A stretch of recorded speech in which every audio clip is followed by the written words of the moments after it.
All right. Welcome to the Quarantine Check-In. My guest today is one of my best friends in comedy, the very funny, the very rambunctious, the not always politically correct, Nick Pizzuti. How's it going, everybody? How we It's doing going, out there tonight? it's going good.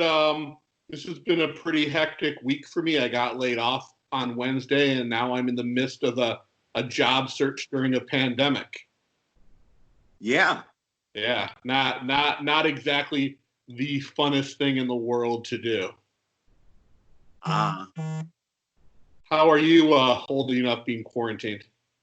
I'm well, I'm almost certain that well, Jacqueline showed up positive, my girlfriend, so that I'm assuming I have that H1N1.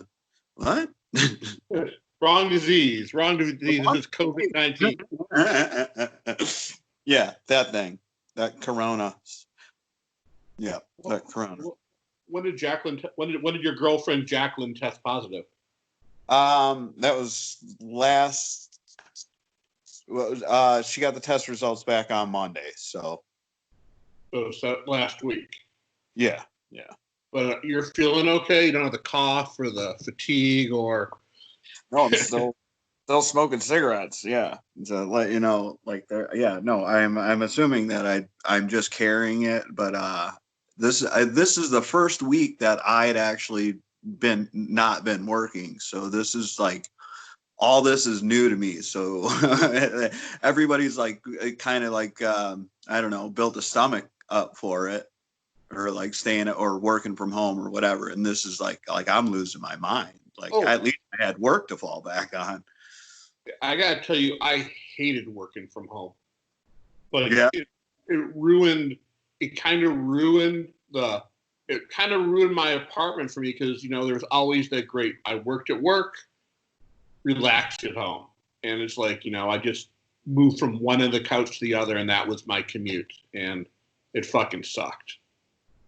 Dude, yeah, I could imagine. Because honest to goodness, like I work right up the street, so like I come home for lunch. Like I got to get out of there because 8 hours is too much. You know what I mean? And it's just like you said, like the change of environment, it does wonders. But yeah, without that, that's got to be rough working from home. But yeah, so this is all new to me. I don't know. Yeah, it's weird. It's a weird time in the world, and I don't know if when things start opening up, if people are going to actually go back to the office because the disease isn't going to disappear when we start opening back up. It's just going to be out there, but it'll be controlled. And I hate to sound pessimistic about it, but I mean it was a way for companies finding out that like they don't need employees to come in as well. You know what I mean? Like the necessity of people coming in like was absurd, especially like where I work. Like people that were working from home could do their jobs, but the people that had to be there, like you only needed X amount of staff. You know what I mean? The some of those people just running numbers in the background they don't really have to be there. No, I agree. I think real estate's going to office real estate's going to shrink as they realize their workforce could be worked better from elsewhere and just come in the office for meetings or whatnot. Yeah, yeah, for sure. Well, let's talk about something that you can't really do from home: comedy. Wow, yeah, no doubt about it. Was that a pretty good segue that I had right there? Yeah, yes, absolutely. Yeah. So, how long have you been doing jokes, telling jokes in front of audiences? Well, there was a time in the early 2000s I went through the original Mark Ridley's comedy training center, and it was with Gilda I think her name was Gilda Rad. It was like Gilda Radner, but it was Gilda Hauser. Gilda Hauser, that was it. And then I went through the Second City training, and then after that disappeared, I just kind of lost touch with the community there for a minute, and then I heard about the Mark Ridley's classes again, and I went through the program, both classes, and then I actually took it over again. So, but yeah, probably collectively, I'm going to say collectively 5 years, because those early years I wasn't getting out like I'm getting out now. Well, no one's getting out right now. Well, yeah. We're all kind of stuck at home, as everyone knows by the name of the show, the Quarantine Check-In. So you start out with a lot of good people: Ted Moss, Tom Swan, Jay Harris, and it seems like your group is still pretty much out there doing comedy. Yeah.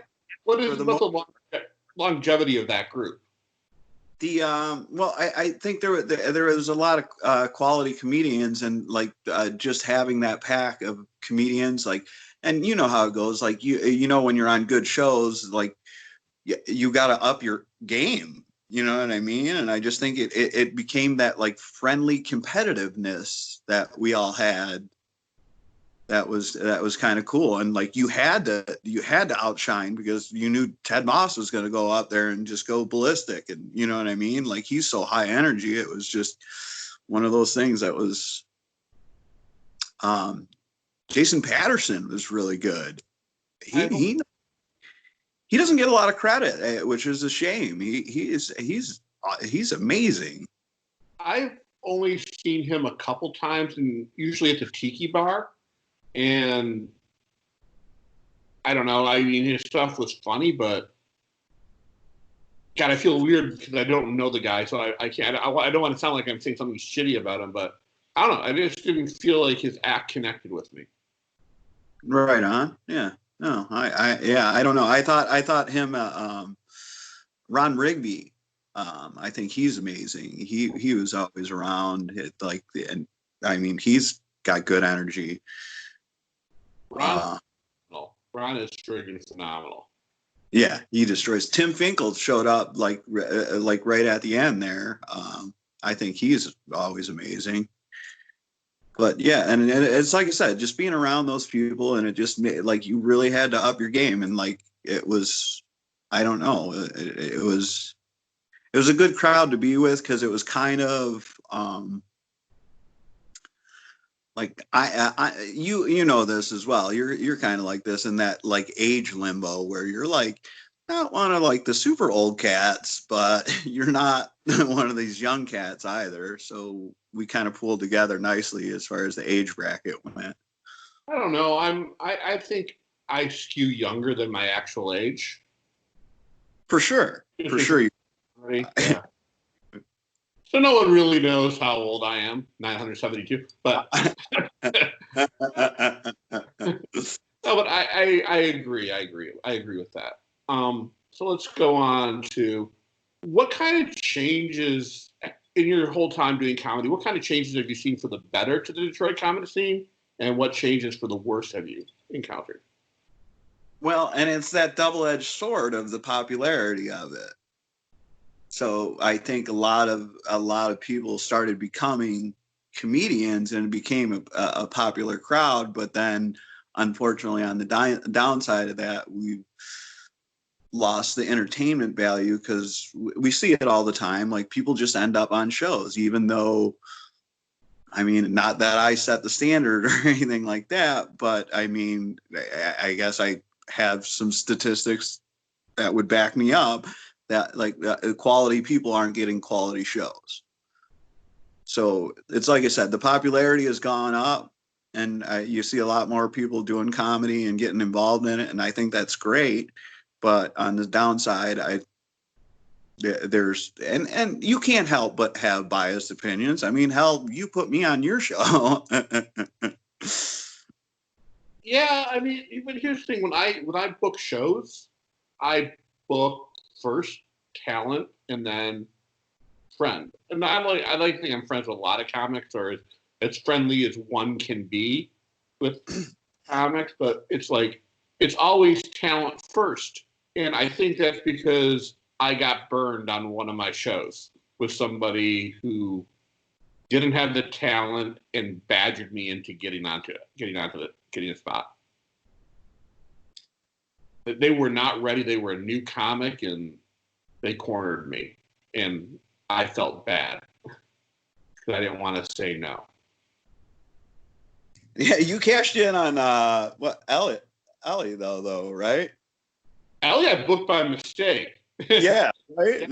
And you cashed in on that. That's awesome. No, that worked out in your favor big time. Yeah, that's because I did not do my research. So when I was describing what this girl looked like who I saw at the Ann Arbor showcase, I just said long hair, brown or black hair, female.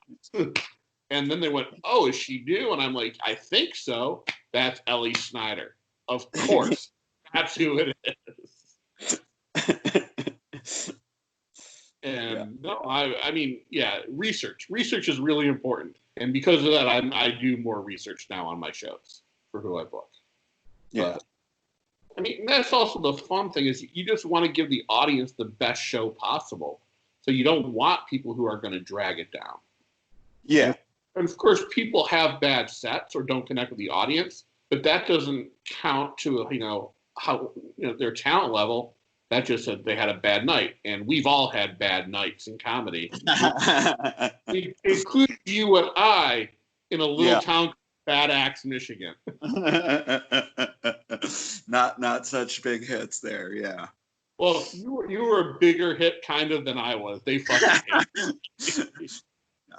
Yeah. Wow. Got some lotto tickets out of it. We didn't even get lotto tickets, did we? Yeah, we got nothing. I bought you McDonald's on the way home.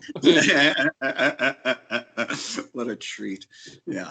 That show was not a treat. That was one of the worst experiences of last year, and I've had plenty of bad experiences. And that's one of those things, like, I mean, and you know this as well as I do, like, and I've really started to back down on it. Like, I used to travel, like, anywhere and everywhere across the state to get on a mic, and now I'm kind of picky, you know? Well, you have to do that because early on it's important to get in front of as many audience as possible. Different ages, different political outviews. Get in front of metropolitan crowds or country crowds. It's so important because that'll help you develop your voice. Yeah, I couldn't agree more. And the more I guess complexity, like the more you can adapt. Like for us in Michigan, that if you do like an urban show, you can do set X. If you do a up north show, you can do set Y. You know what I mean? And like to develop those skills to be able to play to your crowd, is absolutely important. I think it's the most important thing to develop as a comedian, besides getting that first solid 5-minute set. Yeah. Yes. Yep. That's what's going to get you. I mean, when you submit tapes, you want that perfect 5 minutes to get you on shows, festivals, in front of bookers, maybe get a guest spot on weekend shows.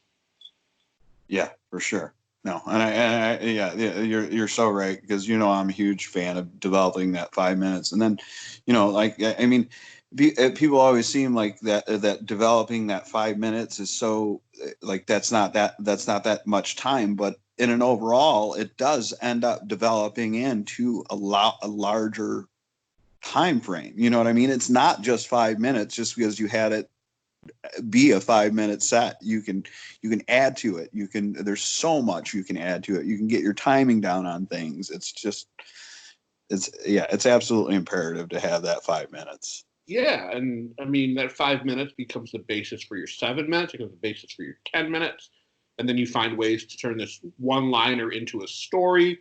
And it's weird when you think about it, because you think when you get that 5 minutes, you're ready for the next level. But I think when you get that first 5 minutes, you just made it to the first level, and then it's climb the ladder. Yeah, no, I couldn't agree more with that, dude. You're spot on that one, because you see a lot of people end up getting, and we see this all the time, getting a little too overconfident, and they get that first 5 minutes down, and they may destroy. But like that's I mean, what else do they have to offer? You know what I mean? Like 5 minutes, like that's barely an MC spot, you know? Well, it's not even an MC spot. In MCs, you do 10 minutes up top or 15. And you need to be just joke after joke you hit with that audience, or you're not going to be asked back to MC that show or move up to a feature spot. Yeah. Yeah. And right now, I'm trying to move up to MC on a regular basis and maybe in the next year or two feature. But who knows what the landscape of comedy is going to be when this is all said and done. And it's funny that you say that, because I'd hate to be this guy, but I was that guy. This is going to be my year. This is going to be my year. And I really started gearing up to be able to start to feature more often. I just started to feature there, and I was like so excited about the way the ball was rolling. You know, I had a Melissa Hager show up north, and then right after that, I had a Mike Ball show, and right before that, I had a Mark Bonto show. And I mean, like, I had 3 quality shows that I was on, and it's like I said, I was really getting excited. I started talking to Mike Green, and I dropped the word, and I was actually supposed to be there just this past weekend at One Night Stands. And I started laying down the groundwork for, hey, I know everyone says this, but I think I'm ready to feature. And he laughed at me and goes, you know, everybody says that. And I go, that's why I started it off with, yeah, you know, everybody says this. So it's weird, you know, how long it takes, because you think about it, and I'm going to be a hypocrite of something I said a few seconds ago. The first time you're up and you do that 5 minutes and it fucking kills, you think you're unstoppable. And then it comes to the point where you have your first bomb and you're like, holy fuck, do I suck at comedy. And it's that time frame thing, because I don't think for me, the first year I got back into comedy, when I guess my comedy career really started, I did really well, and I went to the finals in the Detroit to LA competition, and I was really proud of myself. And I was thinking and I was that guy. I was that guy. Why am I not getting booked? Why am I not getting gigs? How come this person's getting gigs and they're not as good, or whatever? But at the end of the day, it was a time thing, because these people that I may have been able to take in 5 minutes, they would have destroyed me in 7.5 minutes worth of time. Oh, you know, definitely. It's a race, not a sprint, to get to where you need to be in comedy. Yeah, absolutely. And everybody's time frame is different too. You know what I mean? Like you can almost have that villain like. That's my approach, at least, that villain-like approach, like sit back and play the long game, you know what I mean? And just like develop, and then release. Yeah, I mean, it's all about hitting up as many open mics as you can and just writing as much as you can, or just thinking of material.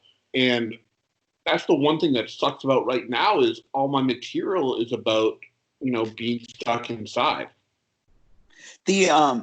I started to do this, and and people always say this, and lucky for me, like right before the end there, I got to try out one of my new bits, and it's just one of those things.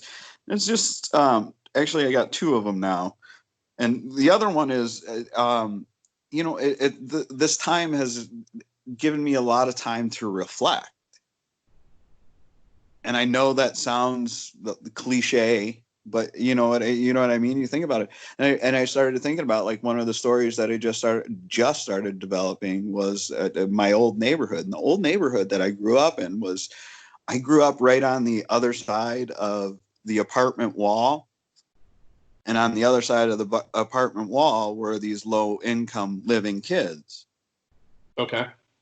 And I never realized, I tell people stories about the neighborhood that we grew up in, and we're like, yeah, there was this homeless guy, or that used to work at Wendy's, and he lived at the hotel, and he used to buy us beer and weed and all this stuff.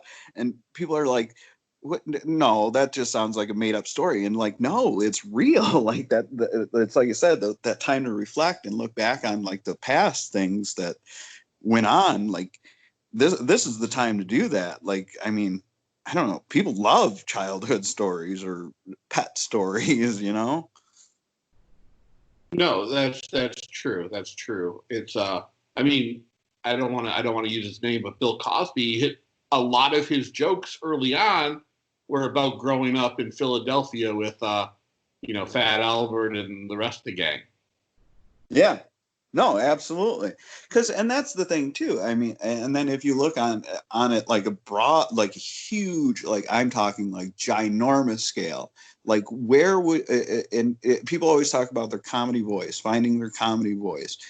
And I think I'm starting to realize what finding your comedy voice is that, okay, if tomorrow you became the next Jerry Seinfeld, what is your Jerry Seinfeld about? Nothing, because Jerry Seinfeld. See, and that's what I'm saying. Like that old neighborhood that I grew up in, that there's so many stories and there's so many people that have so many different stories from that neighborhood that are just absolutely ridiculous. And the things that we did, and like the fights that we got in, and the football games we played, and like just one after another. And I started thinking about that. And I'm like, that would probably be my story. I mean, a lot of my stories come from that area anyways, during the time when I was growing up and I was in special ed. So it's just another segue to that, like that I truly believe that's what my story would be, that old neighborhood that I grew up in. Well, that would be Jerry Seinfeld. Well, Bill Burr, I mean, he's doing that story with his animated show on Netflix. I think that's called F is for Family. Talking about his dad and the suburban nightmare that he grew up in. Yeah. Yeah, no, absolutely. And I mean, yeah, that's an all right show. I'll give it an all right. I expect way much more on. I watched the first season and didn't come back for the second or third. Yeah. I think I find that with most Netflix shows, I lose interest because I watched all the episodes in a day, and then I have to wait a year, and by that time, I'm just over it. Yeah. Yeah. And I always say things are hard to go 3 seasons anyways. After 3 seasons, things just become, I don't know. Like I thought Sopranos, of course, was amazing. But like, it's like I said, after the 3rd season, you're like, okay, let me guess what's going to happen. Someone's going to get whacked. I think there are a few shows that, for the majority of their runs were perfect. Community, except for season 4. That show was amazing. The Office, I liked amazing the whole way through. Parks and Recreation, 30 Rock. With the exception of the first season, Seinfeld was an amazing show. Because that first season, it wasn't yet Seinfeld. The characters weren't defined. Yes, no, absolutely not. No. But then it became the show where so many fucking catchphrases, the nuance of it, it was so well written. And it's very hard for shows like that to exist because if Jerry Seinfeld and Larry David never met each other, that would have just been a regular sitcom. Yeah. Yeah. I like Arrested Development. I liked Arrested Development. I have not seen the latest season. For some reason, again, my interest, was lost. Uh-huh. That became like that Seinfeld, and there just became like, if you watch it from the front to beginning, there was just like these punchlines that you wouldn't understand unless you watched the whole entire show. No, they did a lot of great callbacks. The narration was great. It was a great show. I think one of the big problems with it was the lapse between season 3 and season 4, and then season 4 and season 5. When you have like 3 years without episodes, the show just kind of loses it because what you have a chance of losing audience members. And Yeah. then I think Curb Your Enthusiasm, the same thing. I have not yet watched the latest season of it. Maybe I'll do that this week. Yeah, no, I love that one as well, and I'm with you on that. I watched a few episodes, but it used to be a religious thing, so Yeah, every Sunday. I think the last season I really watched was the Seinfeld reunion season, and then I kind of lost interest after that. So I think it's been 2 seasons that I've missed out watching. Ugh, I'm no longer a good Larry David fan. But yeah, and I mean, to bring it back, like that's I guess what finding your comedy voice is. You know what I mean? Like what would you have a show that you could develop into potentially? Because then like I mean, like at the end of the day, the bottom line is that if we want to do this is something that we're going to have to be able to write about day in and day out. What would be your sitcom? What would it be about? And it's funny because there's probably copyrights things to it, but the green box, and the green box was that little electric box. Okay. And that's where the kids, so that's where we'd gather up after school, before school, and like plot our day basically. And it was right in back of my best friend's apartment in the apartment complex, and like people would just pool up there, and whatever carnage we'd get into, I mean, at all ages, I mean, and it's like I said, all kinds of chaos came from there. Like, I mean, we'd egg people's houses, we'd toilet paper people's houses, that's where the fights went down, that's where you went to play football, that's where we had our little meeting, and everything pooled from there. That's cool. I actually see you're also having an animated show called Nick Pizzuti and the Pizzuti Pals. It would kind of be like Fat Albert, where we would all learn a valuable lesson. Yeah, and it was funny because like the 2 of the kids from the neighborhood were brothers, and they're both they both actually passed now. And one I was really good friends with and was on the wrestling team and hung out with all the time, and his brother absolutely hated me, and he was like the class bully. So it just made for a really interesting like hangout. Like I had to sneak to hang out with Scott in hopes that his brother wasn't there because he beat me up. That sucks. Yeah. I would watch that show. And like I said, and we had like I don't know about you, but like we had like the class bullies, like these were, I don't know. Do you remember? Did you have, when you got called down to the principal's office? Did you ever get called down to the principal's office first up?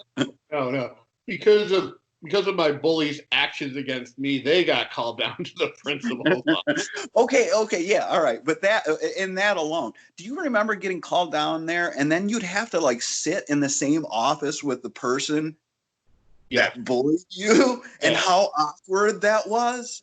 Yes. This is funny. There was a guy in high school who bullied me named Greg Semke. Fucking asshole. And I got to a point where my parents had to come in and have a talk with the principal or the vice principal, I can't remember which one, about the situation. And the response wasn't like to pull that guy out of school or send him to detention. The response was, Robert needs to toughen up. Which is like the worst thing for a kid to hear. I think I might turn that into a bit. Yeah, that is absolutely the worst approach. You could go so many directions with that. But yeah, and it was just awkward. Like you'd have to sit down there, and I still probably am to this day. Traditionally, I'm pretty much passive aggressive. Like I'm really passive for the most part until people start getting under my skin. So I actually started getting in trouble because these kids would run their mouth at me, and I, being able to run my mouth, I would insult them. You know what I mean? Like they would insult me for whatever special ed needs or whatever, and then I'd call them fat, or you know what I mean? Like I'd get insulting back with them, and I'd cut them down to size. Usually, I'd end up getting my ass kicked, but Right. I don't. I don't know, but I always had that. I always stuck up for myself. I did always stick up for myself, and I ended up getting in a lot of trouble because of it. Yeah. On both ends. I ended up getting in trouble in school, and I ended up getting trouble in getting my ass kicked. So like it didn't benefit me at all. That was always like I was afraid to go to high school because for some reason bullies were attracted to beating me up. It wasn't worth the whole, it really wasn't worth it to me. I do the joke in my set about trying to kill myself. This was probably the biggest reason why I tried to, because I was getting fucked up on a daily basis. Well, not a daily basis. The threats on a daily basis. The pummeling on a every now and then. Luckily for me, I ended up starting to gain popularity in junior high and in high school. They ended up taking me out of special ed, so then I could blend in with the normies, and I just kind of things became a little easier, and I just I just kind of stayed out of everybody's way for the most part when I got to, I guess, high school and junior high. It was just, I don't know. It was easy to pick on me when it was in elementary school because I was the kid that fell on the floor and peed himself. You know what I mean? Yeah. Literally. I mean, it was real easy to pick on me in elementary school, but then, like I said, I ended up blending in and fitting in with the normal kids. And it was funny because, I don't know, by that time I had become such a delinquent. The kids that I was hanging around with were like these good kids. Wow. What was it like being popular? It was interesting. I was involved in a lot of things. I played sports, and I just ended up being involved by things by default, probably for the most part, because my girlfriends would want me to do something or my friends would be doing something, and I'd just end up. What was it like having girlfriends in high school? So yeah, I mostly throughout high school I had one girlfriend, and then at the end there I just spiraled out of control. On our senior spring break, I was a bit of the ladies' man. What was it like being a male slut? Yeah.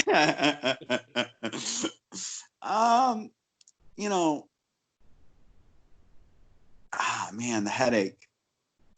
Can't say that it was all worth it. Everyone makes it seem like it was probably like the greatest thing, and it really wasn't. Look, to be honest with you, all I wanted to do was be a sweetheart and find somebody and capture them and make them stay with me forever, because I knew if they stayed with me for long enough, they'd be like, all right, something's wrong. That's like every time you're dating someone, no matter how old you get, like, man, she is going to find out that I am an idiot. Let's hope it's later. Let's hope it's after we had sex or we're in a relationship. That is so true. That is 100% true. Yeah, because you know what? We're all idiots. Yeah, and especially males. Let's be honest. We're the worst. We're just we suck. When women complain to me, I'm just like I can't even defend us. It's sad. It's just and it's like, you're right. I shouldn't have done that. Yep, and then if you are a good guy, your like reputation just gets absolutely shat on by these just pieces of shit. Yeah. Oh, it sucks. It sucks. All right, let's change it to something else. Change the topic. What made you want to start doing comedy? Okay. Well, it's what kind of comes back to that. On my 18th birthday, I got dumped by my girlfriend, got in a fight with my dad, spun my car out of control, got fired from my job. Let's start that again. But take a pause. All right, what made you want to start doing comedy? I had a bad day, and I came home, and Pauly Shore was on the TV, and he did this. And he did this joke, the Bob Dylan song, "How Does It Feel?" You know the song? Well, But I know the song. Yeah. I'm a Bob Dylan fan. What's that? I'm a Bob Dylan fan. I like Bob Dylan. Oh, okay. And he was telling the joke about how he played baseball with Bob Dylan's son, and his dad started singing, "How does it feel to be thrown out at home?" And for some reason, I thought that was the funniest thing in the whole entire world. I laughed so hard at that, Rob, so hard at that. And I realized, like, I just had the worst day of my whole entire life, and all I wanted to do was end my life. And somebody made me laugh and made me forget about my problems for 1 minute. And that changed my whole perspective. That's a good reason. That might be one of the best reasons I have ever heard about doing comedy. Except for the one who told me I did it to get laid. That was you.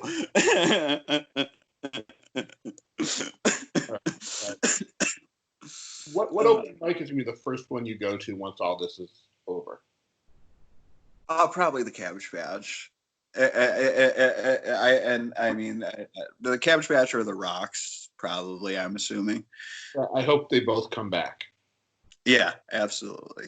Those are a fun time, and it's just good to see people. And the last time I just recorded with Josh Weiling. Recorded a show out in Romeo, and just seeing the few comics that I got to see there were Christina actually posted something the other day about like I miss you guys in life, basically. Yeah. And you know what? And I don't get me wrong. I've always had a value for you, my comedy friends, but I really started to realize during this, like, my comedy friends, because you know what I mean? Like, especially you, I talk to you on a daily basis. Like, you're the one person that I can call, and like, we can connect on certain things. I call my friends that I grew up with. They don't understand where I'm coming from anymore. No, same. Very much the same. So yeah, and it's so true, because like she said, like, I miss you guys in life. Like man, like that really hit a chord with me. Okay. So yeah, I agree. So let's get to know you a little bit better for the people who don't. So I'm going to ask you some probing questions. All right. All right. What is your favorite movie of all time? The Princess Bride. All right, that's surprising. That's your favorite TV show of all time? Man. Let's go with yeah, I'm gonna stick with what I said earlier, Arrested Development. Okay. Which female celebrity or male celebrity would you have sex with? Wait. It's either one. I don't want to presume that you're fully straight, so even though I know you are. All right. So okay. Yeah. Natalie Portman has always been my Hollywood crush. Okay. Which female celebrity would you stalk?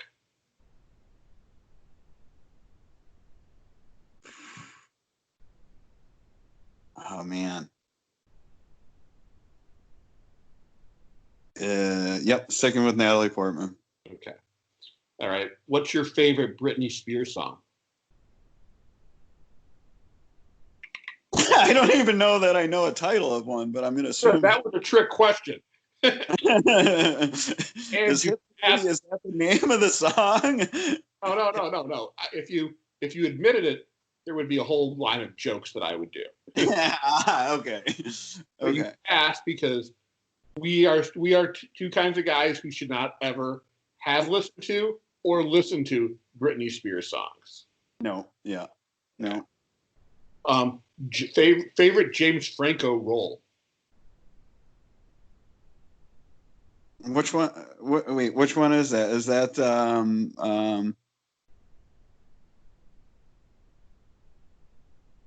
what's the one where they play the high-ons?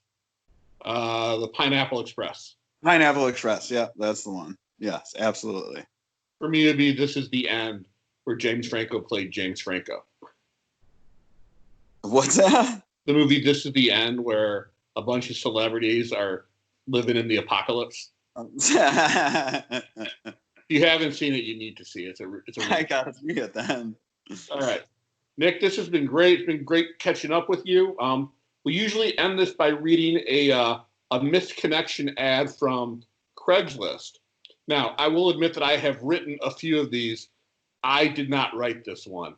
This one is fucking brilliant in and of itself. Like, when I read this one, I'm like, fuck. This guy's either fucking with everybody or they're serious. And the more that I read it, more times I've read it, I think they're serious. Okay? So this was from Macomb County. It's called I Miss You, Baby. Remember when we would just look at each other and the world was good? I miss you, baby. Remember traveling together? I miss you, baby. Remember boating together? I miss you, baby. Remember staying in the house all weekend together, alone, playing? I miss you, baby. Remember shopping for the week together? I miss you, baby. Remember talking about anything and everything? I miss you, baby. Remember I'd surprise you at lunch? I miss you, baby. Remember 420? I miss you, baby. Remember you could fold yourself in half? I miss you, baby. Remember I'll take care of you? I miss you, baby. Remember when we had the same STD, herpes? I miss you, baby. Remember, I'm straight white male 52, works hard and has a beautiful home. I miss you, baby. Remember you're younger than me. I miss you, baby. Remember we were to marry so you could stay in the country. I miss you, baby.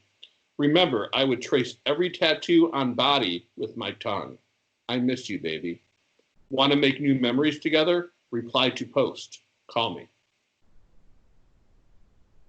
Wow. Yeah, that's barely even creepy at all. Oh, it's really creepy. It is really creepy. What do you think the success rate on the responses to those are? Well, do you think somebody like chimes in back like, hey, you know what? I miss you, baby. Well, here's the thing that I wonder. It sounds like they had a full life together. How did he miss her phone number? How are they not friends on Facebook? Yeah, no shit. Like to have a want ad over that or something like, you figured you'd have some sort of connection. Yeah, then somebody, he got ghosted and he's not happy about it. Well, it sounds like it's more than ghosted. First of all, there are so many questions I have about that. How the fuck did she fold herself in half? You know what? The more I think about it, that just sounds like a stripper relationship. She never gave him her number. She could fold herself in half. He talked to her all the time. It's a stripper at a strip club. It sounds like they stayed in together and went shopping together.